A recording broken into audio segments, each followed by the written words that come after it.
welcome to a new episode of In Peace Stories. Our story today will relate actually to my Bangladeshi in-laws. I have been married to my wife Sharmeen, who is from Bangladesh, for almost 22 years. We both live in the US and I am from Egypt. And since we got married, I realized, of course, that there are a lot of cultural differences. I will focus today on only one issue that was so interesting, and that relates to how we eat. I grew up in Egypt in kind of a middle-class family, and middle-class families in Egypt are typically, they train their children to eat with fork and knife and spoon. They follow a very westernized way of how they eat. And that's how we grew up. Fork, knife, spoon, and there are certain ways to do it, and there is etiquette for how to use the knife, the fork, and the spoon. And we all grew up in that kind of socio-economic class in the same way. My wife Sharmeen from Bangladesh, they have a very different way of doing things, regardless of social class. They all eat with their fingers, to be exact. As a matter of fact, they use only the right hand to eat, and they use only the top part of their fingers to eat. And since I married her, I found that she and her family and all the Bangladeshis I met, they always eat like this, with their fingers. I never got myself to do it, no matter how much they asked me to try. I said, no, I will never be able to do it. I am a fork and knife guy, and you cannot change me. So we developed some form of peaceful coexistence. She eats with her fingers, and her family do the same. I eat with my fork and knife, and we are fine. One time her mom came to visit us, and her mom is such an elegant woman, may Allah bless her soul, with a very, very renowned person politically and socially in Bangladesh, Zuhra Tajuddin. And she came to visit us one time in the US. During her visit, like she was doing like everybody else, eating with her fingers, and everything she eats with her finger, and that wasn't surprising to me. What surprised me is, one day we ordered pizza. And as you know, pizza is considered by many standards what we call finger food, meaning that you use your fingers to eat, to take a slice of pizza and eat it. That is very common, no matter how much you eat everything with fork and knife. When it comes to pizza, it's okay to take a slice and eat it with your fingers. So all of us were taking slices of pizza with our fingers, except her mom.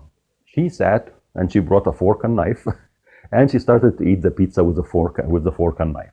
When I saw this, I said, what are you doing? You eat everything with your fingers. And now when it comes to pizza that all of us eat with our fingers, now you are using fork and knife. It doesn't make any sense to me. And she looked at me kind of surprised, didn't know what to say. So we started to discuss it together. What is this? What does this mean? Why is she now using fork and knife?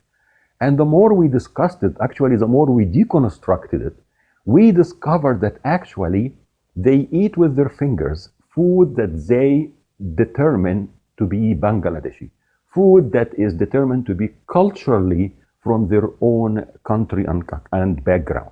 Mainly, most of the Indian subcontinent food is considered to be their own heritage, their own food, and therefore they just developed the habit that they eat with their fingers. But if food is foreign, such as pizza, such as pasta, then they wouldn't touch it with their fingers. They eat it only with fork and knife. And they do that very naturally. And when I say naturally, meaning culturally naturally. In other words, their culture, like in every other culture in the world, they does program us for what we do and how we do things. Even when do I use fork and knife, and when I don't use fork and knife and instead use my fingers to eat. So the more we thought about that theory, we started to apply it to different situations that they were familiar with. And it helped them to understand many examples.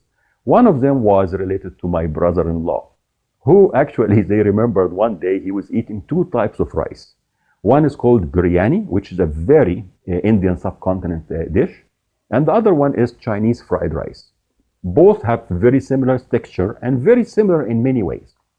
Yet, he was eating the biryani with his fingers, and then he goes and washes his hand, and then take a spoon or fork and eat the Chinese rice with the fork and knife and spoon. Why is that? It's because he is programmed that if the food is Indian subcontinent Bangladeshi, then he eats with his fingers. But if the food is foreign, then he uses utensils to eat it. And we found that this was common for many things that they do when it comes to cuisine. Of course, I know that all cultures have very similar patterns like this. But what is the important point here? The important point is we need to accept and acknowledge that culture does program us to do things in certain ways. And it's not only about food and cuisine and fork and knife or fingers. It goes into deeper issues, especially when we are dealing with conflict and peace. What will make me tick? What will make me angry and upset? And how I reflect or represent my anger and frustration. All this is guided by culture norms and culture patterns that you grow up with. How I'm going to go about making peace, who I choose to help to contribute to making peace, and how does peace look like? All this is shaped to a great extent by culture norms and culture practices that we grow up with. Therefore, when we think about how can we deal with conflict, how do we intervene peacefully, what will work, what will not work, we must take into consideration the significance of culture and the significance that people have different ways of thinking of what's right and what's wrong and how to intervene and what will be a proper intervention. What do you say, what do you do that will really click with people, and what you should not do or should not say because it will backfire or cause problems. Stuff like that, we cannot come with our own assumptions about how it works, or not to be cognizant that what we think is universal is actually our own assumptions that don't necessarily apply to everyone else. Therefore, if we are to be effective and successful in establishing and building peace between people in times of conflict, we need to always have this good sense of what works culturally and how do people deal with such situations and how does it make sense for them from their own culture perspective.